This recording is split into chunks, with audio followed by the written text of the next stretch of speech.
Bonjour et bienvenue à une autre prédication de l'Église chrétienne évangélique En Chemin.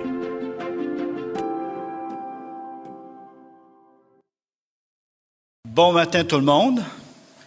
Merci Marjolaine d'avoir chanté un de mes chants préférés. Et ça va aller avec le message, pour ça que j'ai choisi ce chant. Alors encore une fois, nous allons prier. Seigneur, nous sommes devant toi. Nous croyons que ta présence est au milieu de nous. Et en même temps, tu es omniprésent, tu es partout sur cette planète. Et dans le ciel, les anges qui t'adorent. Et nous, comme enfants de Dieu, comme fils et filles du Père, nous t'adorons. Tu es 100% Dieu, mais tu as été aussi 100% homme. Tu es venu chez ton peuple. Ils t'ont rejeté. Ton cœur, ton amour s'est ouvert à toutes les nations dont nous faisons partie. Et comme ce chant exprime si bien, ton amour, tu nous as tant aimés. Tu nous as aimés avant la fondation du monde. Tu nous aimes aujourd'hui et pour l'éternité. Nous te bénissons. Seigneur, je demande que tu bénisses ta parole. Que ton esprit puisse porter cette semence dans la bonne terre de nos cœurs. Et que cette semence puisse porter son fruit. 30, 60, 100. Mais nous savons que c'est toi qui peux faire ce miracle de faire croître cette semence. Merci de ta grâce. Aide-moi à enseigner ta parole. Amen. Alors, vous avez sûrement entendu parler de ce proverbe d'un poète latin, Horace, qui a dit « Les paroles s'envolent, mais les écrits restent. » C'est une belle parole. Alors, c'est un proverbe qui invite à la prudence, en rappelant que contrairement aux paroles, les écrits ne s'évanouissent pas dans l'air. Les écrits laissent des traces, les écrits qui peuvent être compromettantes. Parfois, il y a des mots, parfois, il y a des versets, parfois, il y a des chapitres, des expressions de la parole de Dieu qui, tout d'un coup, pendant des années, on ne l'a pas vu. On l'a lu, mais on ne l'a pas vu.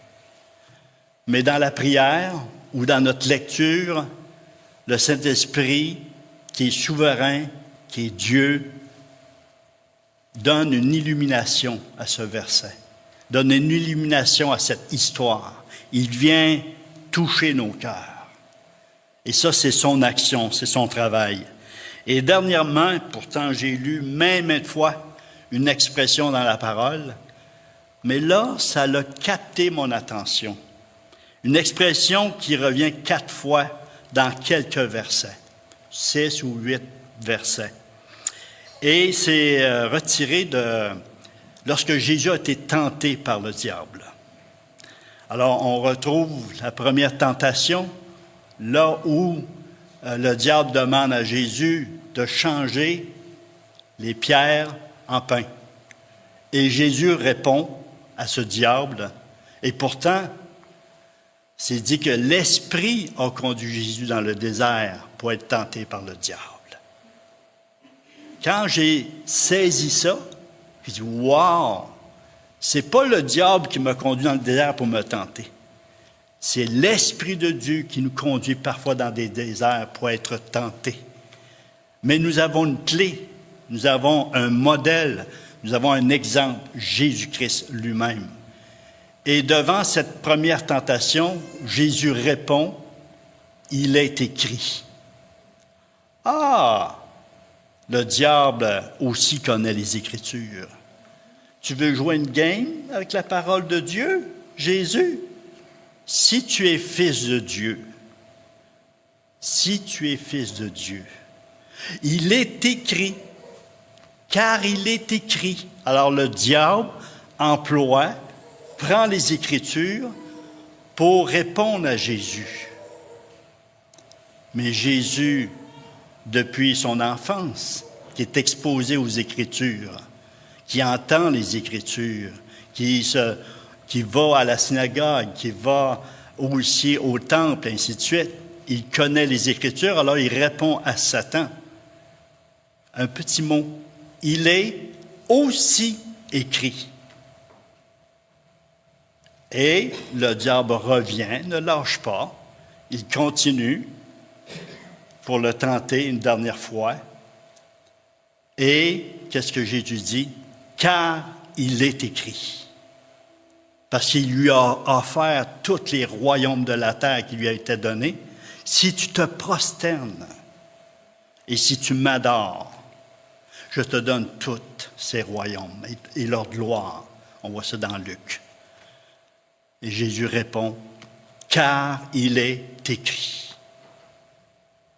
4 fois, il est écrit, il est aussi écrit, il est écrit, car il est écrit.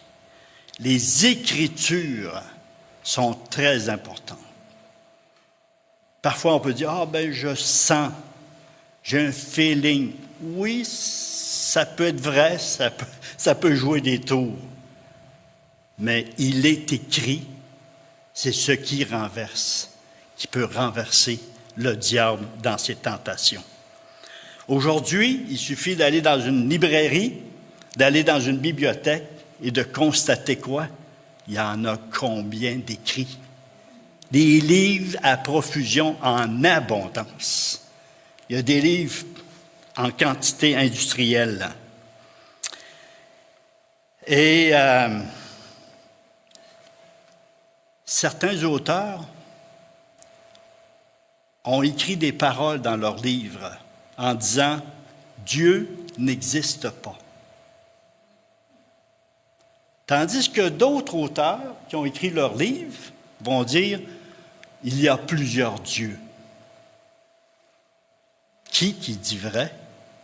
Pourtant, beaucoup de livres, autant d'un bord que de l'autre, qui veulent nous faire croire il n'y a pas de Dieu ou il y a plusieurs dieux.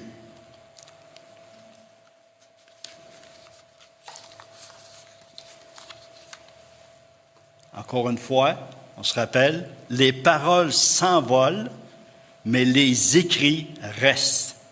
Qui dit la vérité? Alors Dieu a donné le don d'écrivain à certaines personnes. Il a donné le don d'écrire. Il a permis que des gens écrivent des livres, même à son sujet. Il aurait pu dire, non, on va tout bloquer ça, là. Tout ce qui est mensonger à mon propos, je vais bloquer, je vais arrêter tout ça. Non, il les a laissés. Ça s'est multiplié sur toute la terre. Ils ont chacun leur message. Mais Dieu dit, dans ma bonté, dans ma générosité, dans ma souveraineté, moi aussi, je vais donner un livre à tout le monde. Et je vais parler de moi. Je vais dire mon opinion personnelle.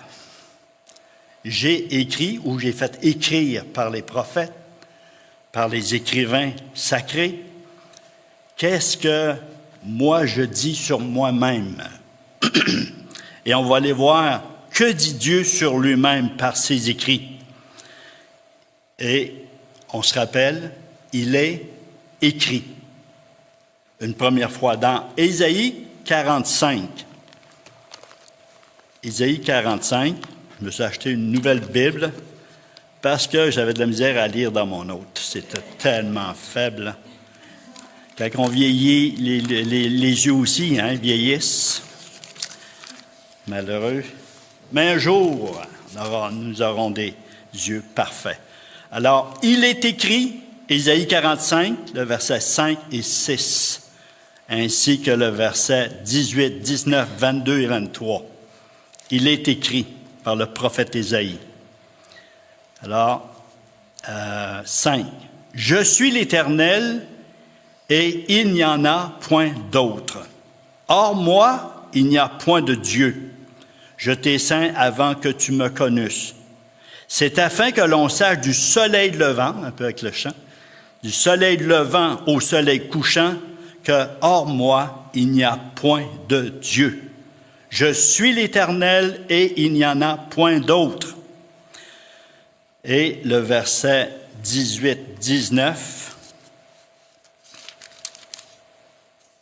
Car ainsi parle l'Éternel, le Créateur des cieux, le seul Dieu, qui a formé la terre, qui l'a faite et qui l'a affermie, qui l'a créée pour qu'elle ne fût pas déserte, qui l'a formée pour qu'elle fût habitée. Je suis l'Éternel, il n'y en a point d'autre. Je n'ai point parlé en cachette dans un lieu ténébreux de la terre. Je n'ai point dit à la postérité de Jacob, cherchez-moi vainement. Moi, l'Éternel, je dis ce qui est vrai, je proclame ce qui est droit. Alors Dieu, par le prophète Ésaïe, dit lui de lui-même, il parle de lui-même, il dit « Je suis le seul vrai Dieu et je me cache pas, je ne suis pas dans une cachette. » Il dit « Je n'ai pas parlé en cachette. » Il déclare que hors de lui, il n'y a pas d'autre Dieu. Il est le seul. Mais là, on dit, ben là, c'est l'Ancien Testament, c'est Ésaïe le prophète. Est-ce qu'on retrouve aussi une parole semblable dans le Nouveau Testament? Alors, c'est là que je vais employer. Il est aussi écrit. Il est écrit avec Ésaïe, il est aussi écrit avec l'apôtre Paul. 1 Corinthiens chapitre 8. 1 Corinthiens chapitre 8. C'est vraiment encourageant, la parole de Dieu. Le verset 5 à 7a. Car s'il y a des êtres qui sont appelés Dieu, soit dans le ciel, soit sur la terre, comme il existe réellement plusieurs dieux et plusieurs seigneurs, c'est ici, néanmoins pour nous, il n'y a qu'un seul Dieu, le Père, de qui viennent toutes choses et pour qui nous sommes, et un seul Seigneur Jésus-Christ, par qui sont toutes choses et par qui nous sommes. Mais cette connaissance n'est pas chez tous. Alors la parole de Dieu, il est aussi écrit, autant dans l'Ancien que dans le Nouveau Testament, il n'y a qu'un seul Dieu et un seul Seigneur. Et pour enrichir là-dessus, 1 Timothée chapitre 2, un verset que vous connaissez sûrement, 1 Timothée chapitre 2, il est écrit, il est aussi écrit, car il est écrit. Là, à trois, là, on devrait être convaincu, ce qui est écrit, c'est la vérité. Dieu parle avec vérité. 1 Timothée 2, le verset 5 et 6, 7. Alors, il est écrit, car il y a un seul Dieu et aussi un seul médiateur entre Dieu et les hommes, Jésus-Christ homme, qui s'est donné lui-même en rançon pour tous. C'est là le témoignage rendu en son propre temps et pour lequel, en parlant de l'apôtre Paul, j'ai été établi prédicateur et apôtre. Je dis la vérité, je ne mens pas, chargé d'instruire les païens dans la foi et la vérité. Alors l'apôtre Paul veut vraiment que les chrétiens, que les gens qui l'écoutent, les gens qui vont lire les Écritures, sachent qu'il ne ment point, qu'il dit la vérité. Il y a un seul Dieu et aussi un seul médiateur. Ça vous fait peut-être penser qu'il y a d'autres enseignements qui circulent en nous faisant croire qu'il y a certains qui ont écrit qu'il y avait d'autres dieux ou que Dieu n'existe pas, mais ces paroles-là sont claires. Mais savez-vous pourquoi, moi, en tant que chrétien évangélique, parce qu'on peut se faire poser la question, pourquoi toi, tu dis que tu es chrétien évangélique, tu crois à la Bible, tout ça, pourquoi tu crois qu'il y a un seul Dieu? Et je répondrai, parce que c'est écrit. Oui, c'est bien. Ouais, ben moi, je ne crois pas à la Bible. C'est que le Dieu de la Bible, il est tellement grand qu'il n'y a pas de place pour un deuxième. Le Dieu de la Bible, lorsqu'on l'étudie, qui il est, puis il dit qu'il est le seul, Il est tellement grand qu'il prend tout l'espace, il prend toute la place. Il n'y a pas de place pour un deuxième Dieu. Wow! Est-ce qu'on peut dire amen? On croit-tu à ce Dieu-là, qui est le seul, c'est le plus grand, puis il prend toute la place? Puis ma confiance repose sur l'auteur des auteurs. Alors, beaucoup d'auteurs ont écrit des livres. Parfait, on vous respecte. Vous avez écrit des choses. C'est vos écrits. N'oubliez pas, les paroles s'envolent, les écrits demeurent. Ils restent. Mais Dieu dit, moi aussi, je n'ai pas seulement parlé, j'ai fait écrire. Les écrits restent. Et notre foi, notre confiance repose sur l'auteur des auteurs et notre foi repose sur les écrits de la Bible. Et la parole de Dieu est la vérité.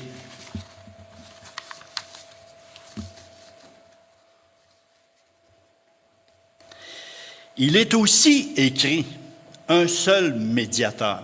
Ça aussi, on doit se poser la question et répondre à ces gens. Parce que ils vont nous faire croire qu'il y a d'autres médiateurs ou d'autres médiatrices. Et beaucoup d'auteurs ont écrit là-dessus.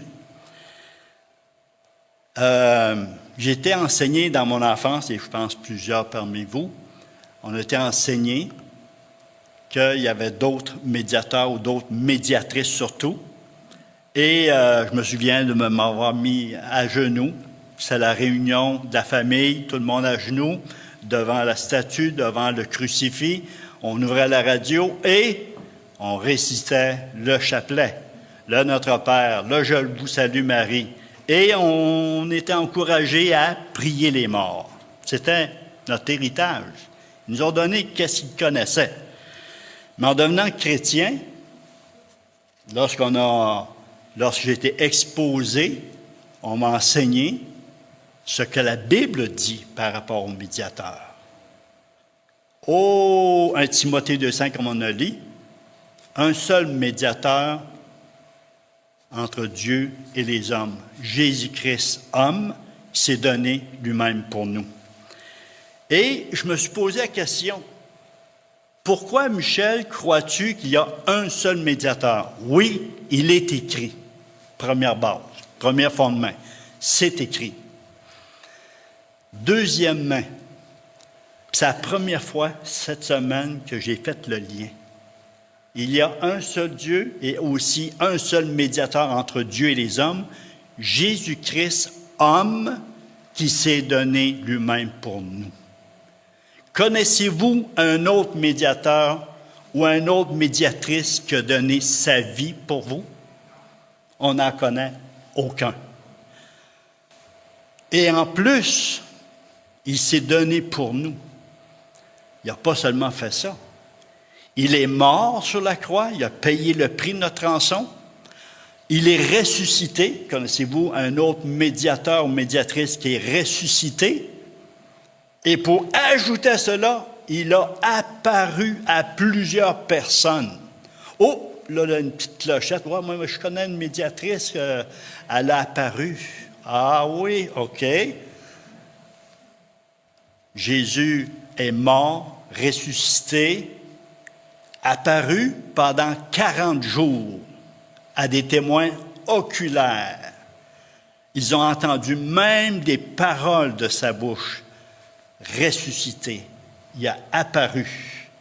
Et puis il dit, venez voir les preuves. Thomas, viens mettre ta main ici, viens mettre tes doigts dans les trous de mes mains. Est-ce que ceux qui disent qu'il y a des médiateurs, médiatrices, est-ce qu'ils peuvent dire autant? Sinon, ils sont disqualifiés. Ils ne peuvent pas dire, « Oh oui, on connaît une femme, entre autres, elle a apparu. On l'a vu. As-tu des preuves? Qu'est-ce qu'elle te dit? Y a-t-il des témoins oculaires? As-tu mangé avec elle? Jésus a mangé après sa résurrection avec ses disciples pendant 40 jours. Oh, ça disqualifie, je crois, tous les autres médiateurs, médiatrices. Et on se pose encore la question, savez-vous pourquoi il n'y a qu'un seul vrai Dieu. Parce que Dieu lui-même, il dit qu'il est le vrai Dieu.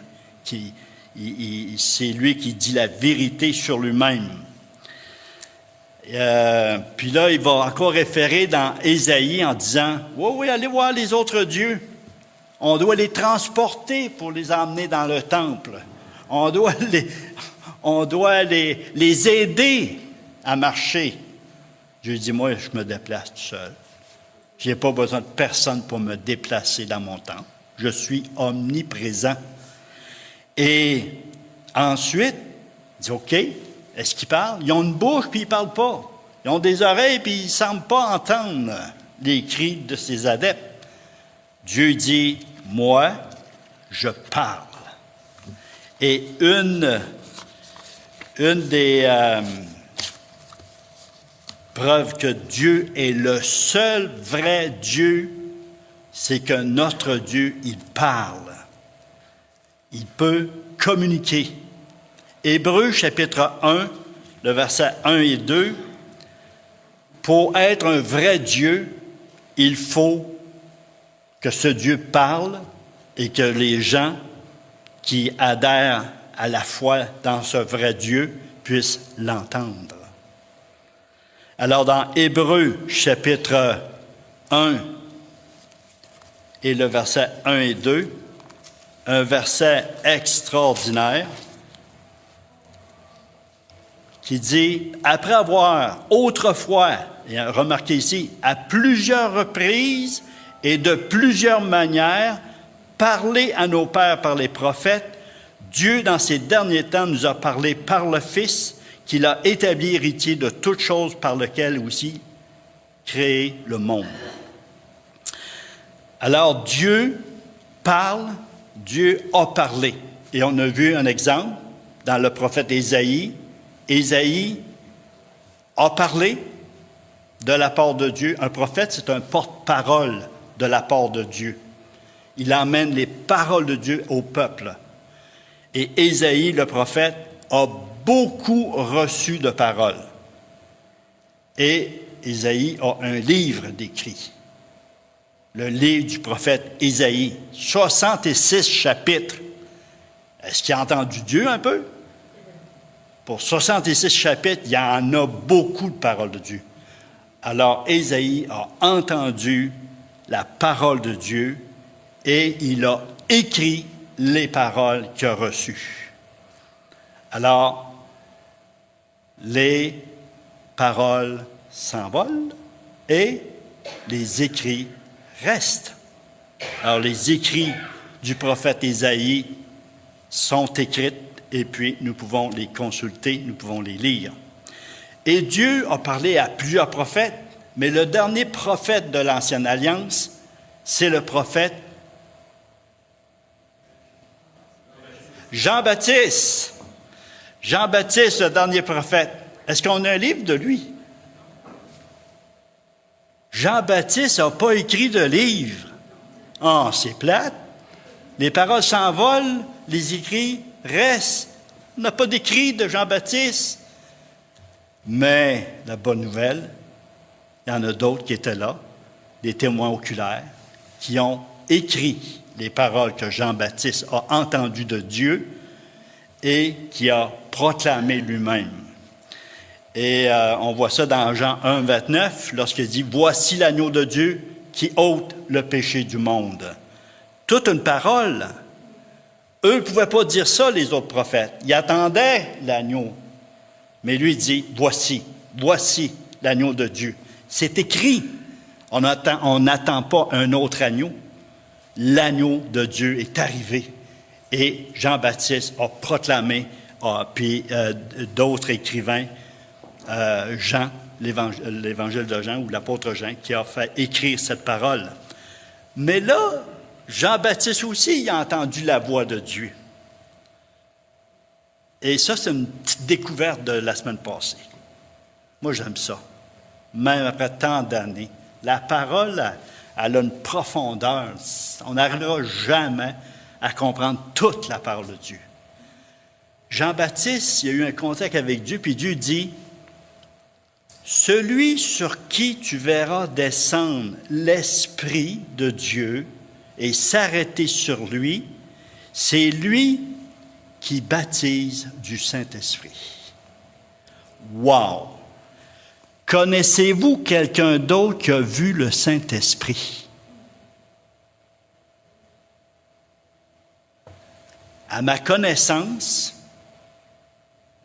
j'essaie de voir dans la parole de Dieu, il n'y a aucun homme, aucune personne a vu l'Esprit de Dieu. Mais Dieu, lui, a dit à son Jean-Baptiste, « Jean, pour reconnaître mon Fils, eh bien, tu vas voir l'Esprit de Dieu descendre sur lui.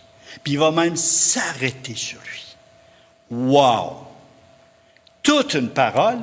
Ben, l'apôtre Jean, il l'a écrit. C'est écrit que Jean-Baptiste a vu le Saint-Esprit.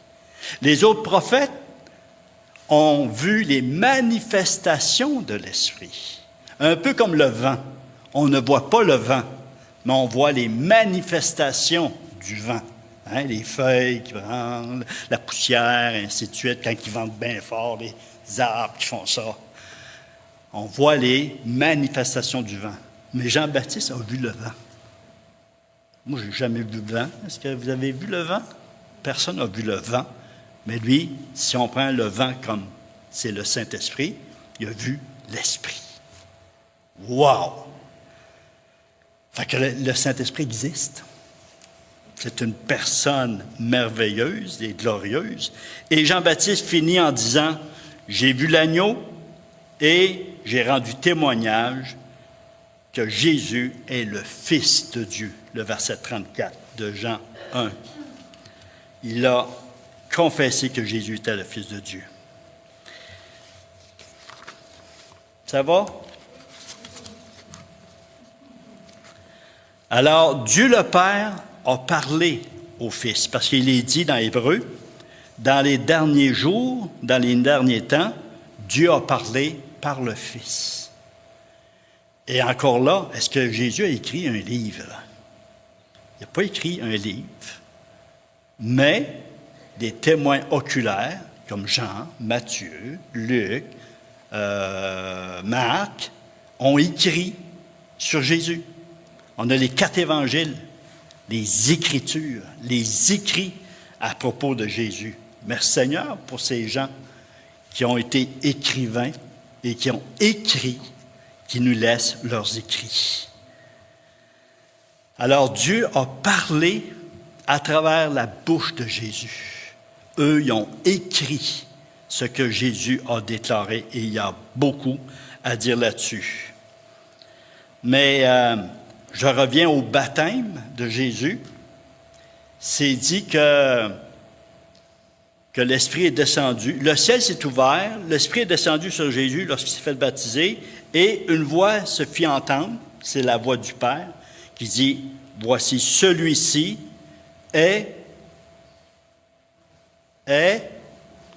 celui-ci est mon Fils bien-aimé en qui j'ai mis toute mon affection. » Quelle grande parole! Mais remarquez ici, là, la première tentation que le diable donne à Jésus, qu'est-ce qu'il lui dit? « Si tu es fils de Dieu, que change ces pierres en pain. » Remarquez qu'est-ce que le diable fait? Et Jésus qui répond, « L'homme ne vivra pas de pain seulement, mais de toute parole qui sort de la bouche de Dieu. » À quelle place que Jésus a pris ça? Il a pris ça dans Deutéronome.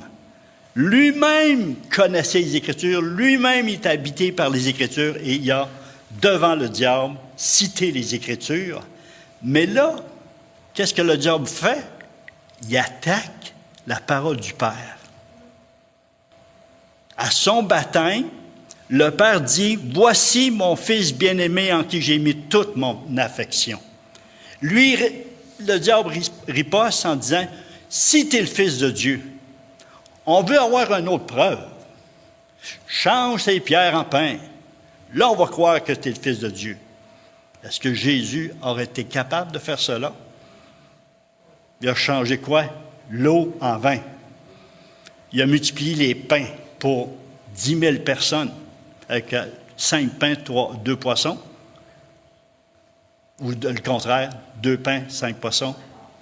Trop mélangé. C'est 5 pains, 2 poissons, hein? Ah ouais, c'est la viande. Alors, les poissons, ils doivent être gros, puis les pains, c'est des petits pains. Je sais pas. Il a fait le miracle. Fait qu'il aurait pu changer des pierres en pain. Ça n'aurait pas été difficile pour lui, mais il ne l'a pas fait parce qu'il savait qu'il était le Fils de Dieu. Il avait entendu la voix de son Père à son baptême.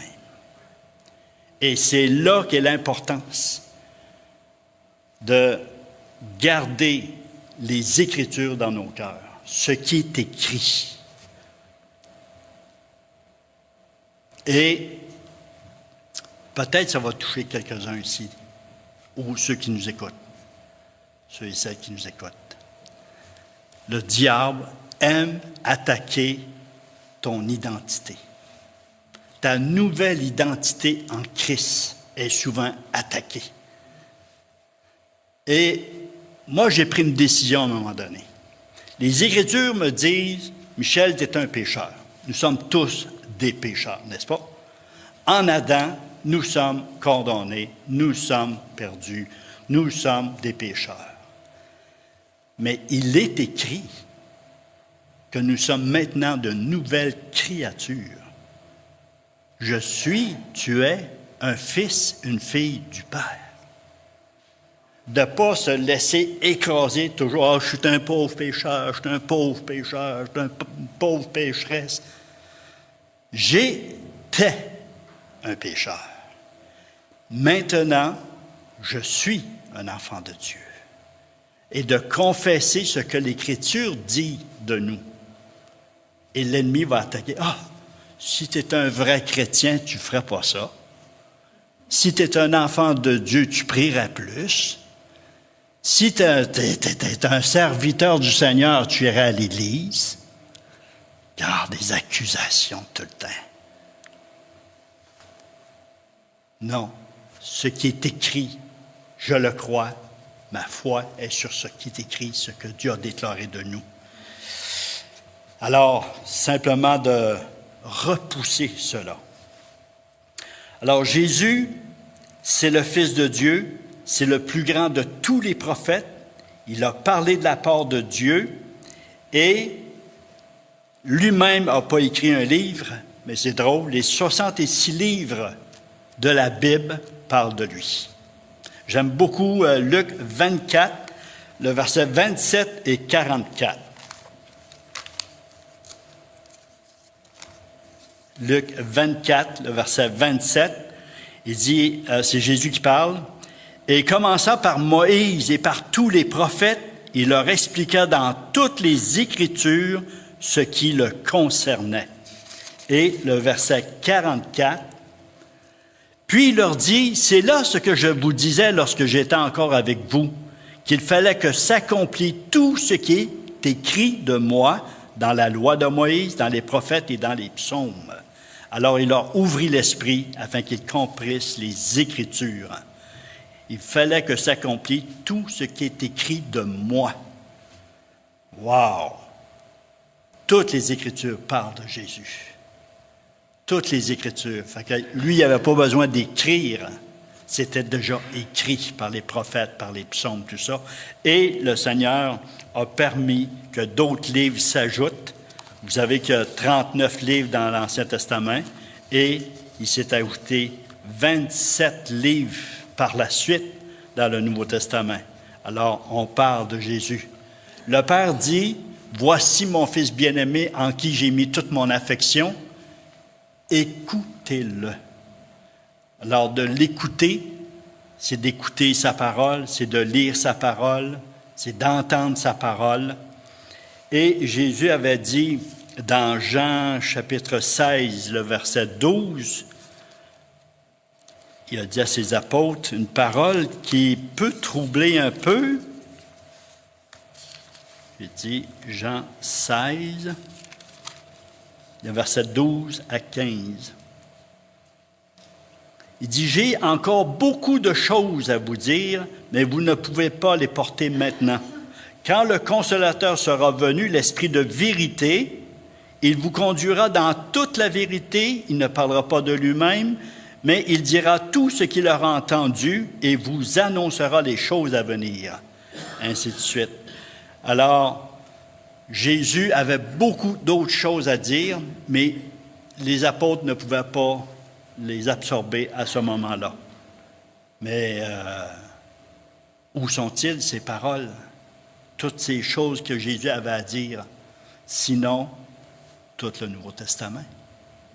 Tout le Nouveau Testament parle de lui, parle des paroles que lui a données, et son esprit a conduit les apôtres, les écrivains, pour écrire tout ce que Jésus voulait enseigner.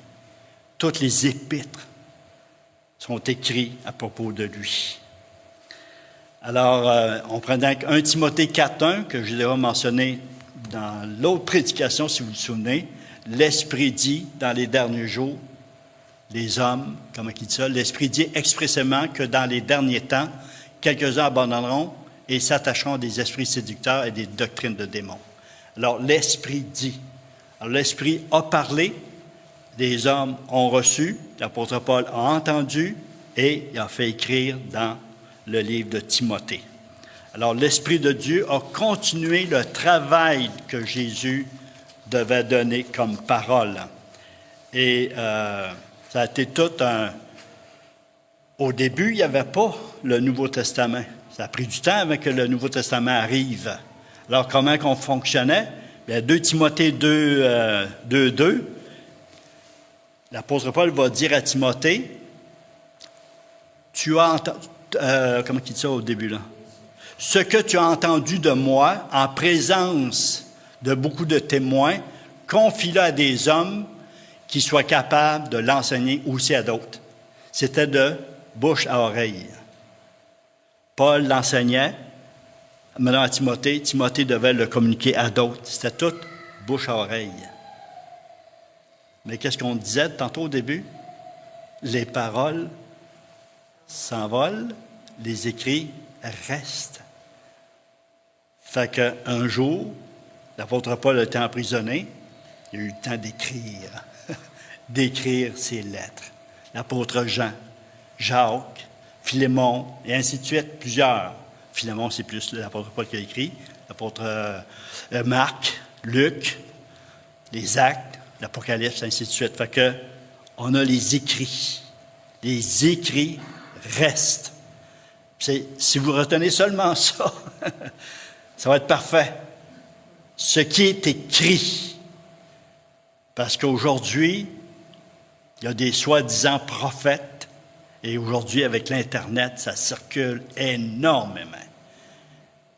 On court pour entendre une parole de Dieu.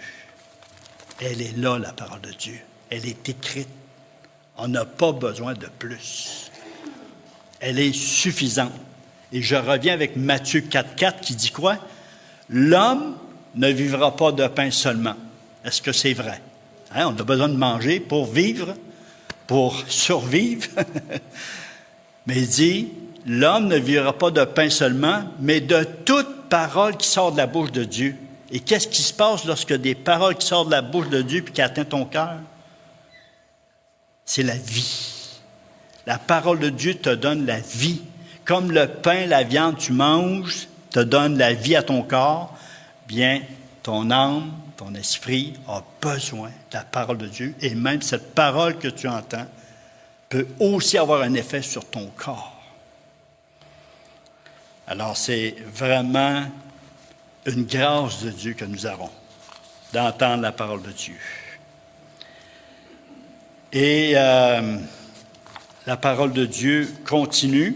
Elle a été écrite. Et 1 Corinthiens 10, 11, je ne sais pas si je l'avais donné, cette référence-là. Réal l'a mentionné justement dimanche passé, puis ça m'est revenu à l'esprit. 1 Corinthiens, chapitre 10, le verset 11. Il dit, « Ces choses leur sont arrivées pour servir d'exemple et elles ont été écrites pour notre instruction. » Wow! C'est comme je ne m'avais jamais arrêté là-dessus. elles ont été écrites pour notre instruction. C'est comme l'Ancien Testament, c'est la parole de Dieu, ça a été écrit, tout a été écrit pour notre instruction.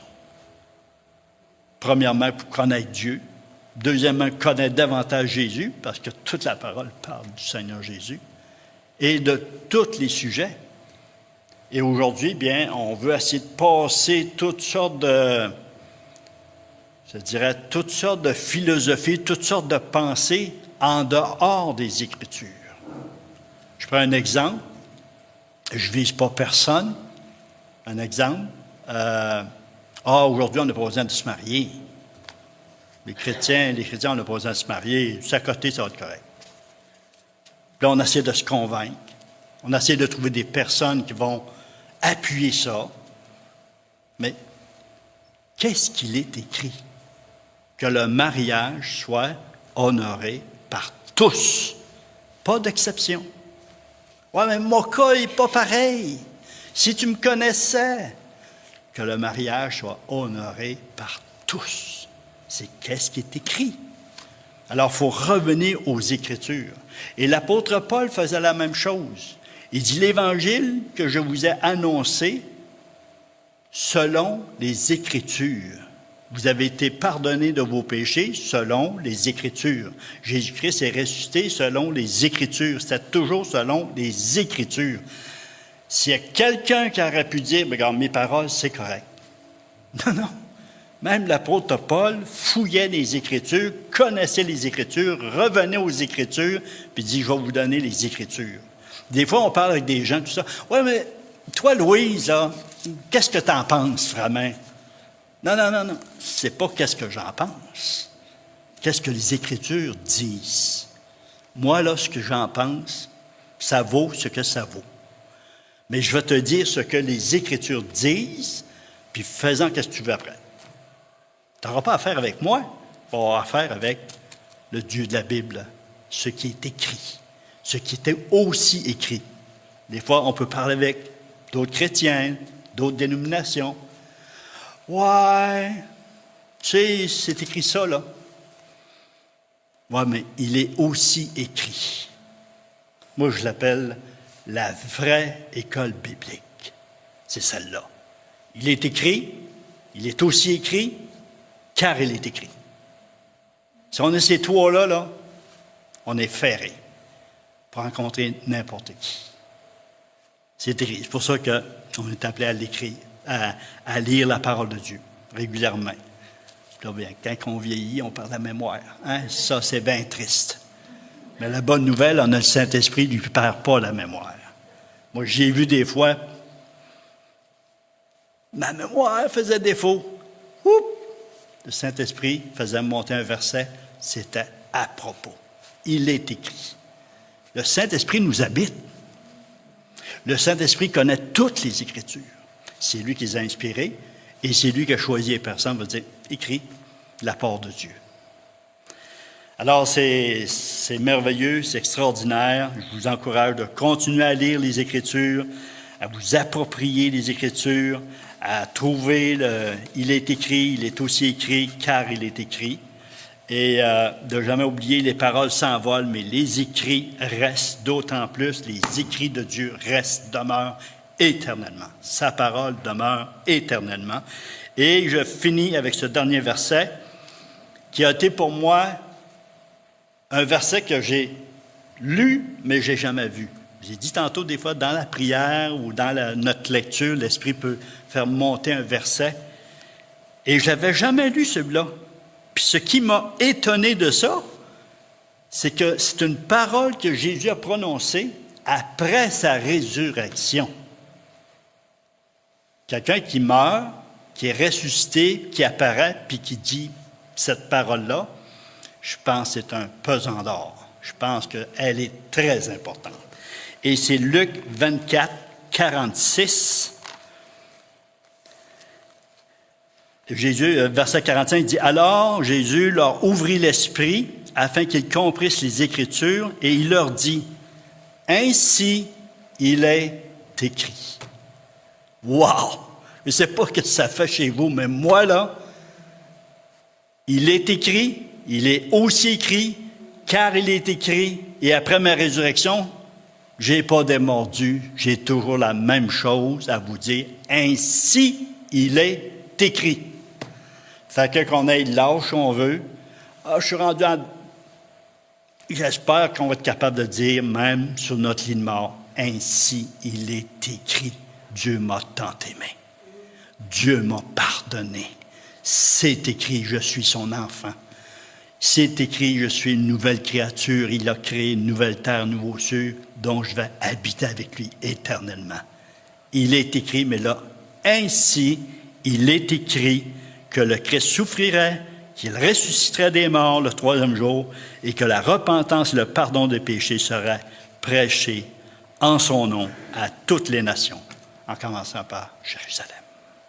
Amen. Que le Seigneur bénisse sa parole dans nos cœurs et que l'Esprit de Dieu vienne écrire dans nos cœurs, sur les tables de notre cœur, sa parole. Amen.